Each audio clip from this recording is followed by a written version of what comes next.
Towards the end of last year, I got a first look at Volkswagen's new addition to their ICE lineup, the 7-seater Volkswagen Tayron, and I'd like to start with a couple of apologies. The first, the name. You see, whilst everyone else was having the press conference where they told them it's not Tayron, it's Tayron, I was filming, so I didn't get that message, and then I was the only person that was calling it a Tayron. And secondly, I mentioned about the Tiguan Allspace, the car that this car will replace. It went off sale ages ago, and that was another little bit of a lie, because it didn't. It has been on sale until very recently, and now they're just running through the last of the built stock. So, with those out of the way, let's start with today's video. Hi guys, my name's Tish and welcome back to my channel Auto Social UK. In today's video, I'm finally driving the new 7-seat Tayron from Volkswagen, which will be available in many different engine options. So if that sounds good, then please keep watching. And if you like new car reviews and car content, well then you're in the right place. Go ahead and hit the subscribe button. So of course, with this being the driving impressions, why don't we get started with those? And I'll tell you about the different engines that will be available in the UK market.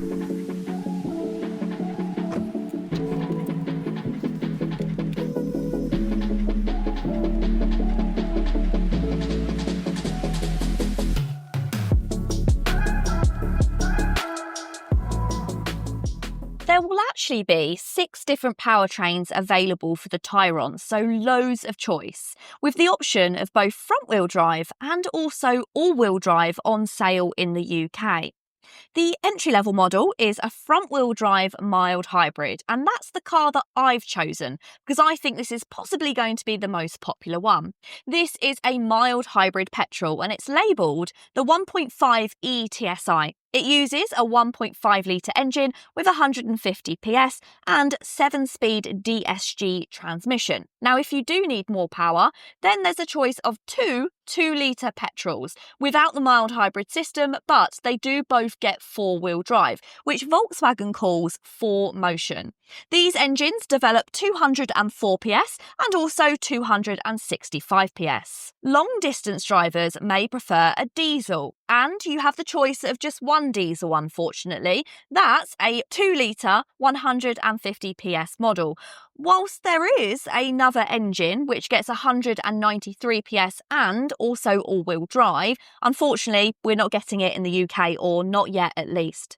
There'll also be 2 plug-in hybrid models, which I think will be really popular. They use a 1.5 litre petrol engine with an electric motor and a 19.7 kilowatt-hour battery. One has 204 PS and the other has 272 PS, and both can cover up to a whopping 70 miles in fully electric. Both are only available, however, with just the 5 seats, and the petrols and diesel are available with the 7. When it comes to styling of the Tayron, of course it mirrors that of the latest updates to the Tiguan, and that is a good thing in my books because I love the latest styling of the Tiguan, although it has divided some of you online.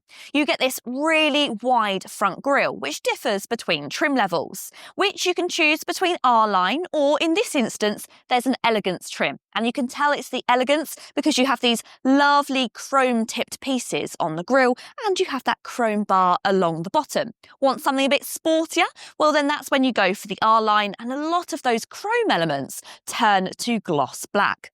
In terms of styling, this car sits in between the Tiguan at 25 centimetres longer, and it's even 7 centimetres longer than the existing Tiguan Allspace. In terms of Touareg, of course, it is a little bit smaller, but then you're not paying the premium that you pay for going for the Touareg. But talking about space, of course, that is the most important thing when it comes to this car. So why don't we jump into the back and I'll show you what it's like.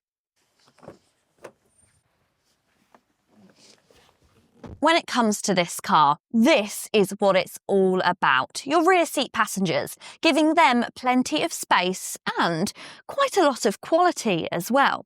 Often when I've done new car reviews when it comes to family cars recently, I say a lot about above and beyond. And many times when I'm talking about that, I'm talking about the Tiguan and the Volkswagen products, because in the back here, there's a lot of features which go above and beyond the average car, which make it really simple to live with. So what am I talking about? Well, pockets. You've got pockets on the backs of the seats, but you've also got little individual pockets to pop your mobile phone.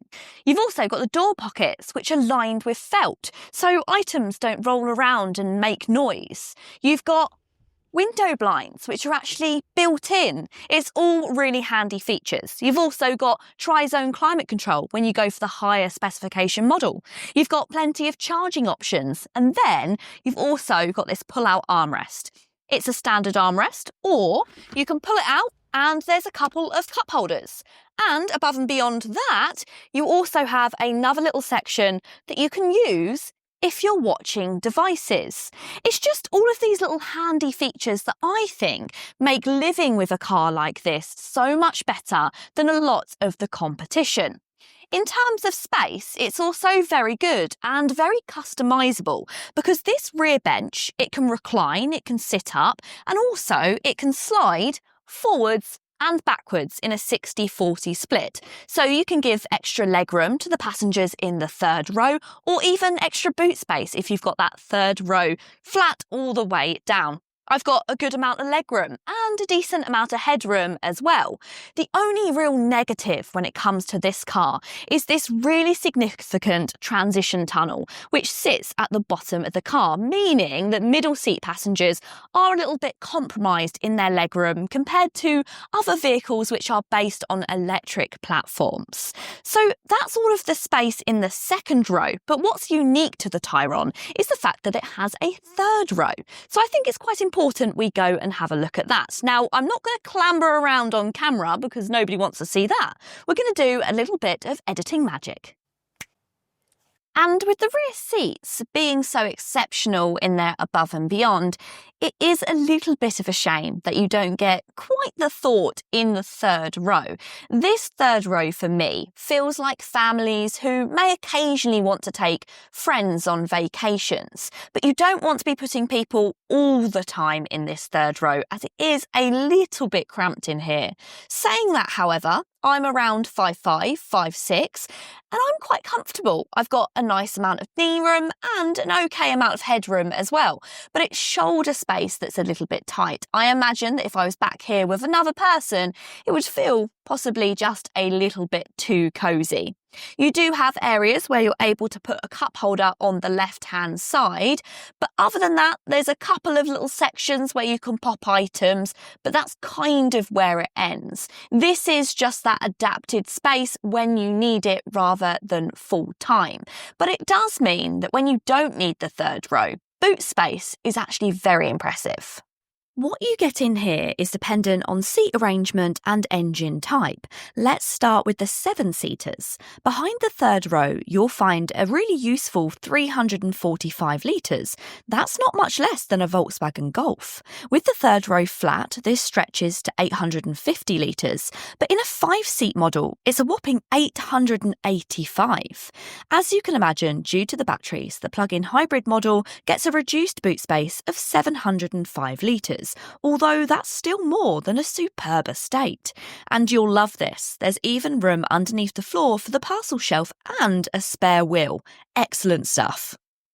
When it comes to this slightly smaller engine, the ETSI, it does only have 150 PS, which in some smaller cars, like the T-Roc, I think is actually perfectly suited.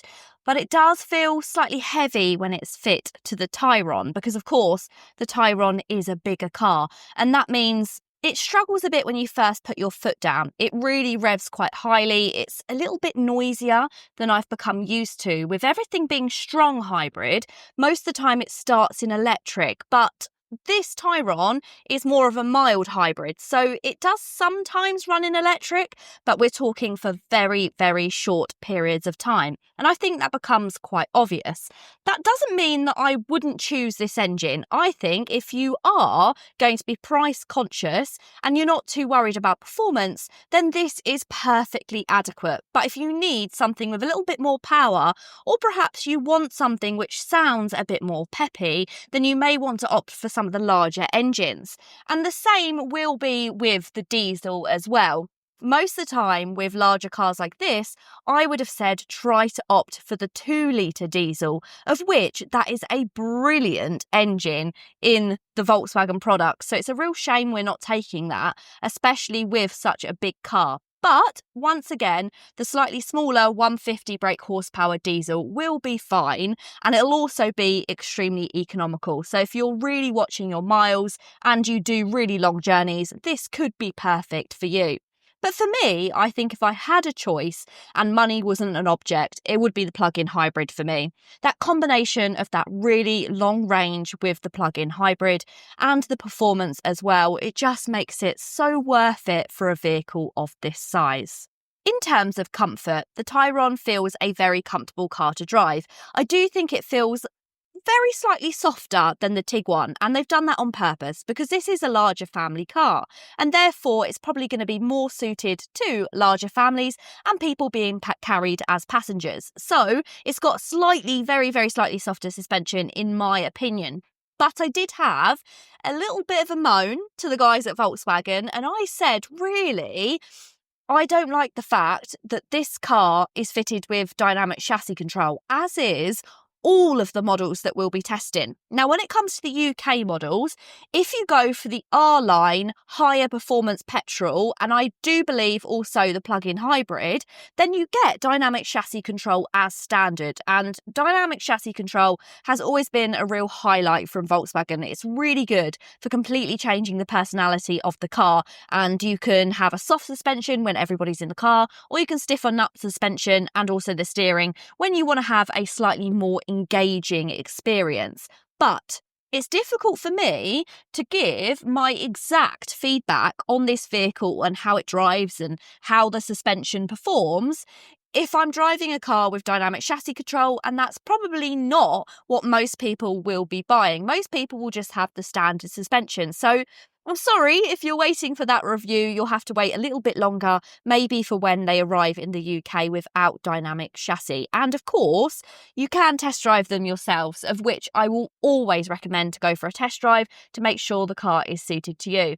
I really liked the latest style changes to the Tiguan, especially when it comes to the interior. And once again, the Tayron mimics that. It has this lovely combination of feeling high quality, plush, and there's a good use of a mix of materials and not too much gloss black. So inside of here, you've got this lovely leather dashboard with some contrast piping and stitching. You've got little elements of chrome which just wrap around that wooden part of the dashboard, and then you've got the very cool dash which is lit up and illuminated at night. It's actually quite a car to see at night. It feels very modern, but it does have those tweaks of being timeless with those wooden touches and just these really nice comfortable leather and Alcantara sports seats. It feels the perfect combination of comfort and also a little bit of sportiness as well. The layout is brilliant. Now, a few people, including myself, would say that the latest touchscreen is just way too big. They have gone so large with this touchscreen. But it's a good thing if you like your tech, because there is so much tech on this screen and loads of things to play around with, including games and other features. Of course, you do have all of your climate inside of there, which may be a bit of a negative, but you will find it always at the bottom of the screen. And now you have the illuminated sliders as well. So it makes using it at night much easier than previous generation Volkswagens.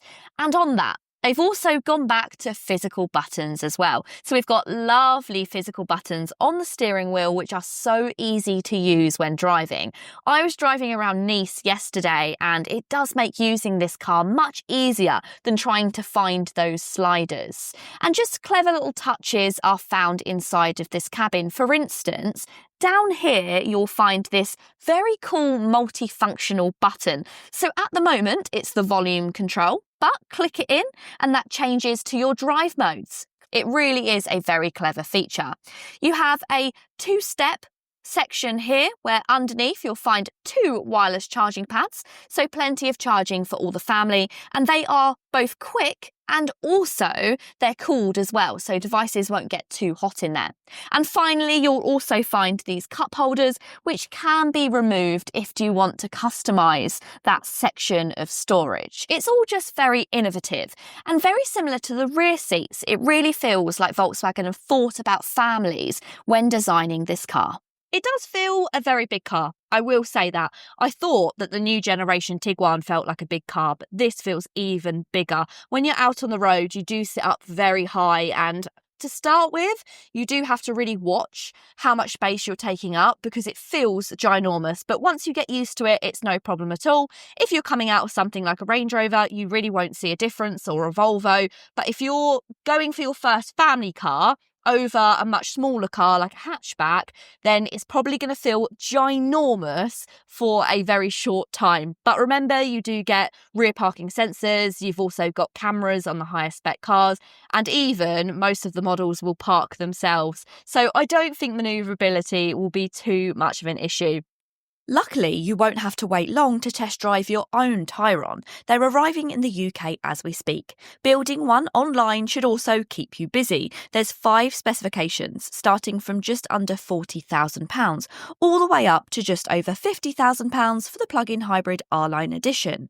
At first, I thought it sounded a little pricey, but then I remembered it's over £10,000 less than the Hyundai Santa Fe, and even undercuts the Kia Sorento.